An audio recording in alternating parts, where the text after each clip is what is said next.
dibanding orang kerjakan sholat sunnah sebanyak 1000 rakaat. Kenapa? Penjelasan di belakang. Nabi melanjutkan wa iyadati alfi marid, datang di kajian majelis ilmu seperti ini. Padahal jenguk 1000 orang sakit itu capek kan? Cuma capek. Dibanding duduk 1,5 jam di sini capek kan? Menjenguk 1000 orang sakit, dan 1000 itu bukan jumlah yang sedikit. Katakan di samping kita ini ada rumah sakit Dr. Sutomo, ada rumah sakit Gerhana Amarta. Saya tidak tahu pasiennya nyampe 1000 dan kira-kira nyampe kan? Nyampe. Tapi kalau sampai jenguk 1000 orang sakit capek kan? Karena mungkin cuma assalamualaikum pindah, assalamualaikum pindah mungkin. Ya pasti ada harus rehat sebentar di sana. Tanya keadaannya, kasih semangat supaya dia husnuzon kepada Allah, dikasih kesembuhan. 1000 dia jenguk orang sakit, dia kasih semangat di 1000 orang sakit untuk Allah kasih kesembuhan, tidak lebih baik dibanding sekali datang majelis ilmu. Lagi-lagi keterangan di belakang. Ditambahkan oleh Rasulullah bahwa huduri alfi janazah, datang majelis ilmu ikut kajian ilmu itu lebih baik kata Rasulullah dibanding Anda menghadiri 1000 jenazah.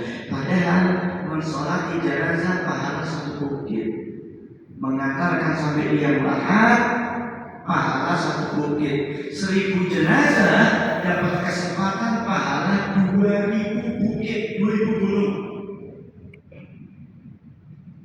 Tapi nilainya tidak lebih baik kata Rasulullah dibanding Anda duduk di sini 1,5 jam mendengarkan kajian. Ini lebih baik kata Rasulullah. Nah, sekarang timbul pertanyaan, kenapa? Supaya nanti jelas ini semangatnya itu terjadi.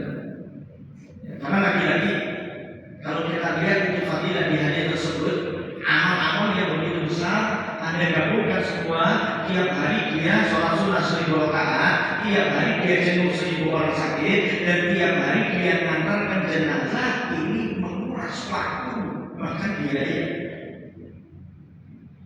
tenaga.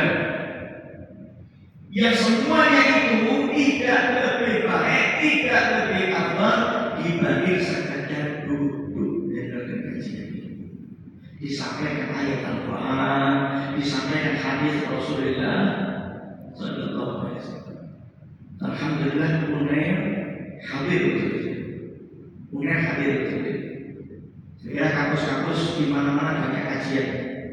Saya kebetulan dulu saya alumni S1 Biologi FMIPA ITS. Saya lulusan S1 Biologi FMIPA ITS. Ya sebagaimana di UNER, di ITS itu di mana-mana ada kajian. Kajian di Manarul Ilm masjidnya, Manarul Ilmi, selalu ada kajian. Belum lagi yang tiap fakultas selalu ada kajian. Belum lagi masing-masing jurusan, selain ada hima, himpunan mahasiswa, biasanya tiap jurusan itu ada organisasi kajian. Kajian agama, semuanya, semua jurusan. Ya. Apalagi kalau sampai kita tahu fadilahnya yang tadi disebutkan, rasanya tiap hari kalau bisa lulus zaman tiap hari ada kajian. Entah subuhnya, entah waktu yang enak mahasiswa untuk datang. Ya. Supaya tiap hari kita bukan hanya belajar ilmu umum, tapi tiap hari kita juga belajar ilmu agama. Walaupun semua ilmu adalah milik Allah. Anda belajar biologi, Anda kedokteran, Anda akuntansi, semua ilmu itu adalah milik Allah Subhanahu wa Ta'ala. Nah sekarang kenapa pertanyaannya kalau itu bisa lebih baik dari semua? Yang saya cuma duduk sebentar. Ada yang kajian itu 30 menit, 60 menit. Jadi bahkan di sini 90 menit, entah 90 menit ini full kajian atau mungkin ada tanya jawab. Kemudian saya bagi waktu nanti ada yang untuk tanya jawab. Kalau tidak ada saya lanjutkan kajian. Karena begitu pentingnya orang itu belajar ilmu sehingga nanti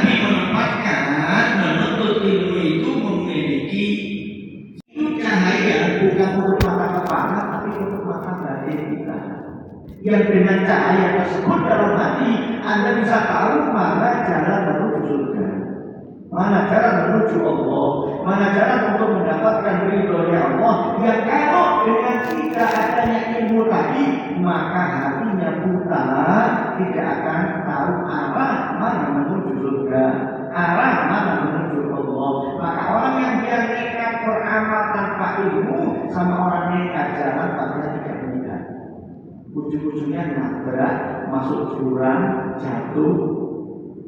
Nah, orang yang ingin menuju kepada Allah berbanyak ibadah tapi tanpa bekal ilmu, itu seperti orang nekat jalan di pinggir jurang tapi tidak melihat, tidak bakal sampai kepada Allah. Tujuannya surga, saya ingin banyak sholat, banyak tahajud, banyak zikir, banyak Quran, sedekah. Ini nyampe kepada Allah, ini nyampe surga. Tidak tahu yang finishnya neraka. Sadarnya apa? Ya, bukan sekarang. Ternyata sholat saya, ternyata ibadah saya, ternyata amal saya baru di orang tidak diterima Allah. Karena dia jalan tanpa melihat. Itu makna ilmu adalah cahaya. Jadi cahaya untuk hatinya sehingga dia tahu mana jalan menuju. Karena terang benderang. Sebagaimana jalan saya dari rumah Semowo mau datang ke UNER sini, kalau saya tidak melihat saya malam tidak akan nyampe. Tapi saya itu ada belok aku, ada lampu merah. Nah, kalau arah mungkin ada lubang saya bisa hindari, ada mobil saya bisa ngerem. Maka menuju surga sama. Akhirnya kapan Anda harus belok, kapan Anda harus berhenti, kapan Anda harus menghindar. Ya kalau tidak ada cahaya, maka hatinya buta, tidak akan sampai kepada Allah. Ya sekarang ambil contoh. Perkara sholat, saya ambil yang paling simpel, yang kita tiap hari 5 waktu kerjakan, sholat. Saya yakin itu semua yang di masjid orang yang sholat. Saya yakin juga, karena kalau ditanya sholat itu apa, Anda bisa tahu ada takbir, ada Fatihah, ada rukuk, sujud, salam, ada baca tasyahud. Mungkin sebagian di antara kita bisa membedakan mana yang rukun, yang harus, mana yang sunnah, yang tidak harus, mana yang termasuk adab, etika di dalam sholat.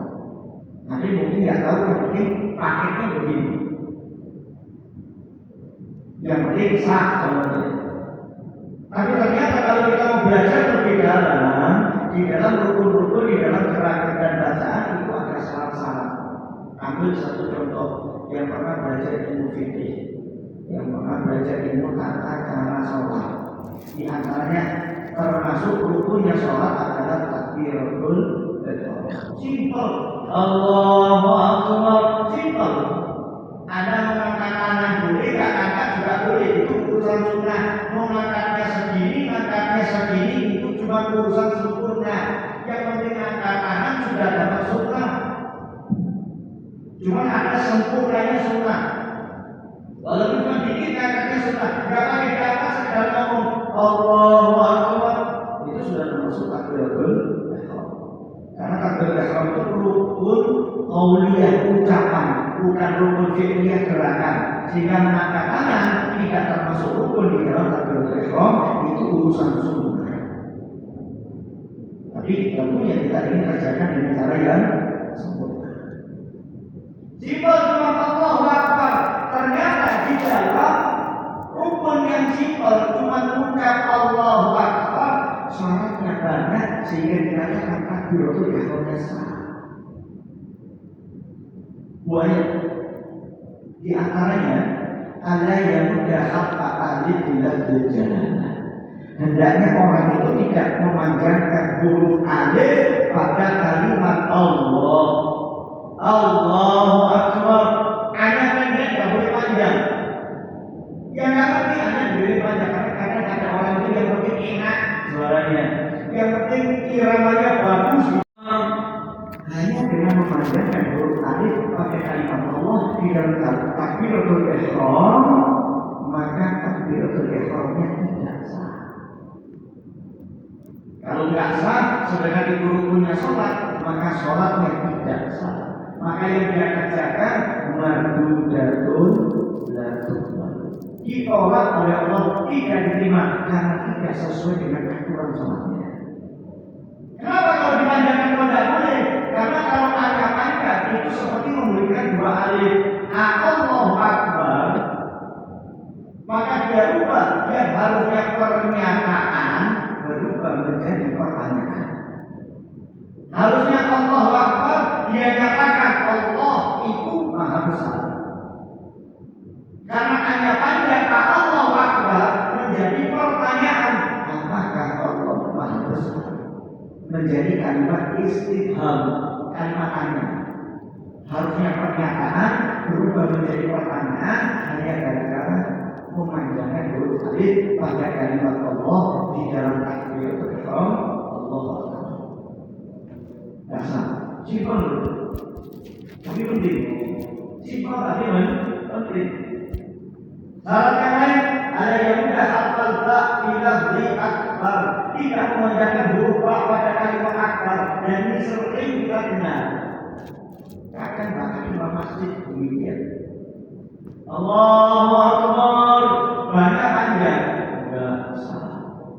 Simpel. Ini bukan urusan bacanya enak atau enggak enak, bacanya benar apa enggak. Inilah kenapa Ibnu Rushd mengatakan bahwa bukan biaya ilmu yang baru amal dulu mandu dan baru. Setiap orang yang beramal tanpa dasar ilmunya dari amal yang dia kerjakan, maka semua amalnya akan ditolak dan tidak diterima. Baru urusan takbiratul ihram, belum masuk Fatihah, belum masuk rukuknya, belum masuk sujudnya. Sujud simpel. Tapi ternyata ada urusan bertutur yang harus mengenai di atas tempat sholat. Ada jari, ada telapak tangan, ada kedua lutut, ada kedua bagian perut dari sebagian jari-jari kaki. Ada orang yang sholat, maaf, ditekuknya begini, bukan bagian perutnya yang menempel di atas tempat sholat. Tidak sangat simpel, tapi penting. Simpel tapi penting. Nah, apalagi antara salatnya, kemudian salatnya badannya ikut semua, maka dia palingkan dadanya dari arah kiblat, maka itu membatalkan buahnya kalau kita mau bahas. Kalau kita mau bahas, penting, simpel tapi penting. Di antaranya adalah masalah syaratnya sholat. Kalau rukun itu di dalam sholat, kalau syarat sebelum sholat menghadap kiblat, untuk aurat, ya, bebas dari hadas besar maupun kecil, suci dari najis, pakaian badan dan tempat. Di antaranya adalah satrul aurat, menutup aurat. Auratnya orang sholat ini ada satu ustaz di Indonesia. Itu dia berani menyampaikan di dalam kajiannya. 90% perempuan Indonesia sholat tidak sah. Saya tidak kaget tentang dasarnya, tapi kenapa kok 90%? Saya mikir ini yang salah apanya? Yang pertama kita semua tahu, saya yakin. Yang kedua mungkin di antara kita ada yang belum tahu. Yang ketiga banyak belum tahu. Yang pertama adalah khalis murni air liur. Jika kalau air liurnya tercampur sirup marjan rasa kuku pandan, kemudian ditelan, itu batal. Jadi kita semua tahu harus murni air liur. Jangan campur milu, jangan campur kau. Murni air liur kita semua tahu. Syarat yang kedua tohir, suci. Ada kalau air liurnya najis tidak boleh ditelan, walaupun murni. Contoh, ada kalanya orang puasa itu gusinya luka, sehingga mengeluarkan darah. Kalau darahnya ditelan, batal apa tidak? Batal. Dia menelan darah. Maka mau tidak mau dia harus meludah sampai tidak lagi keluar darah. Ya karena pasti bakal berhenti keluarnya. Kecuali disedot terus dan baru keluar terus. Pasti berarti tubuh kita itu punya sistem. Kalau ada luka, itu lama-lama pasti akan terjadi pembekuan di sana sehingga tidak lagi keluar darah. Dia muda sampai tidak lagi keluar darah. Berapa kali juga umurnya air liur, baru kemudian ditelan. Setelah nggak ada darah, ditelan air liurnya. Batal atau tidak? Batal atau tidak? Nggak ada darahnya. Ternyata batal. Loh kenapa batal? Kan nggak ada darah. Air liurnya najis. Kenapa najis? Kan nggak ada darah. Karena mulutnya najis karena habis kena benda najis yaitu darah, maka wajib terlebih dahulu disucikan. Wajib dia berkumur, bukan sunnah. Wajib dia berkumur, bahkan mubalik disangankan. Orang puasa itu boleh kumur, ketika wudhu boleh. Tapi wudhunya kalau puasa buatan mubalik tidak boleh disangankan. Yang penting airnya masuk mulut dibuang. Kalau dia sangankan, tidak sengaja masuk puasanya batal. Kalau di luar puasa, sunnah orang kumur dalam wudhu dibalik, disangankan sampai bersih mulutnya. Sunnah kalau tidak puasa. Kalau puasa, makruh hukumnya. Bahkan kalau tidak sengaja masuk, tidak sengaja masuk dia batal. Maka kalau ini ada darah jadi wajib, bahkan harus dibalik, disangankan supaya mulutnya terbasahi semuanya dengan air. Kalau sudah suci mulutnya, buang air kumurnya, baru boleh telan air liurnya, tidak membatalkan puasa. Nah sampai sini ini beberapa di antara yang tidak ada sikap itu. Cuma urusan dalam air liur dalam puasa. Atau contoh yang lain muntah. Orang puasa muntah batal apa enggak? Orang puasa itu muntah tidak batal. Yang batal itu mencari keluar muntah. Istiqomah.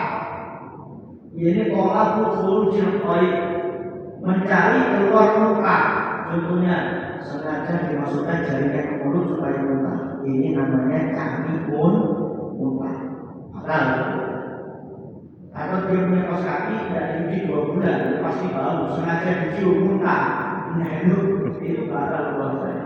Tapi sementara selama tidak dicari keluar muntahnya, kemudian dia muntah, maka tidak batal puasanya. Tapi ingat muntah itu najis, maka buang dulu muntahnya, kumur dulu disangankan, diratakan ke seluruh mulutnya, buang air kumurnya, baru boleh telan air liurnya. Ini bagian kedua. Mungkin sebagian di antara kita ada yang belum tahu. Yang ketiga, banyak orang belum tahu. Ya ini air liur itu boleh ditelan, tidak membatalkan puasa selama masih di dalam mulut. Nah, artinya kalau sudah ditahan di sini jangan disikat kaki. Dan kali ini simpel, tapi maaf, termasuk yang bukan mulut, merah bibir. Tempat kalau orang perempuan pakai lipstick. Ya kalau ada tutup mulut, ingatkan beban syariat, maka dia menjadikan perintah Allah itu adalah kebutuhan, bukan beban. Nah artinya kalau kita ini bisa dari majelis ilmu, insya Allah ini langkah awal Allah kepingin kita ini dapat kebaikan. Allah kepingin menempatkan kita kelak di akhirat di dalam surga, ditakdirkan masuk surga. Amin ya Rabbal Alamin. Tapi ternyata majelis ilmu ternyata ya tidak semuanya itu baik. Coba yang namanya surga neraka itu takdir dari Allah. Kita percaya dengan pokok dan kodar. Takdir kalau kita ambil sunnah ini, kita cuma usaha, ikhtiar, sholat, ibadah, tapi tetap surga neraka itu haknya Allah. Maka ada kalanya orang itu di hatinya kepingin belajar. Ada orang dia itu muncul semangat untuk belajar ilmu agama. Berangkatlah dia ke majelis ilmu. Tapi jika Allah tidak kepingin orang itu dalam kebaikan, tetap Allah bahkan bikin orang itu tidak ngerti. Bisa jadi dengan caranya datang majelis ilmu, tapi sibuk yang lain. Datang majelis ilmu, tapi mesti ngantuk kalau dalam majelis ilmu. Ya anggaplah maklum, nggak punya suku, kerja, kuliah, dan lain sebagainya. Cuma yang nggak logis, yang tidak bisa diterima, kalau kajiannya selesai, ngantuknya hilang. Itu kan banyak, itu banyak. Ya saya pasti maklum ketika saya ngajar dari tempat-tempat yang lain. Ketika belajar, pasti satu orang ngantuk terus. Saya kadang maklum. Dia kerjanya jadi suku. Dia kerjanya keliling jadi kurir. Dia kerjanya panas-panasan capek jadi kuli. Itu rutin pengajian. Kalau pagi sampai sore kuli. Ya. Jadi kalau waktu taklim ikut kajian dia ngantuk, saya maklum. Cuma yang tidak maklum. Kalau taklim selesai, mereka akan bunyi. Jangan-jangan Allah tidak kepingin orang itu dalam kebaikan. Tidak kepingin orang itu dalam kebaikan. Inilah kita semua ini ya, pengguna sosmed. Mungkin hampir tidak ada yang punya TikTok, punya semua ya. Tapi begitu scroll urusan ilmu, skip. Langsung scroll lagi. Tapi urusan apa nih? Urusan debat, urusan politik, awet kita akan diganti 5 menit jalan. Tapi ada ustaz pulang, langsung skip, sudah ngerti. Padahal kalau yang bahas politik ini yang banyak juga sudah ngerti itu kok. Tapi di skip. Jangan-jangan Allah tidak ingin orang itu di dalam kebaikan dunia.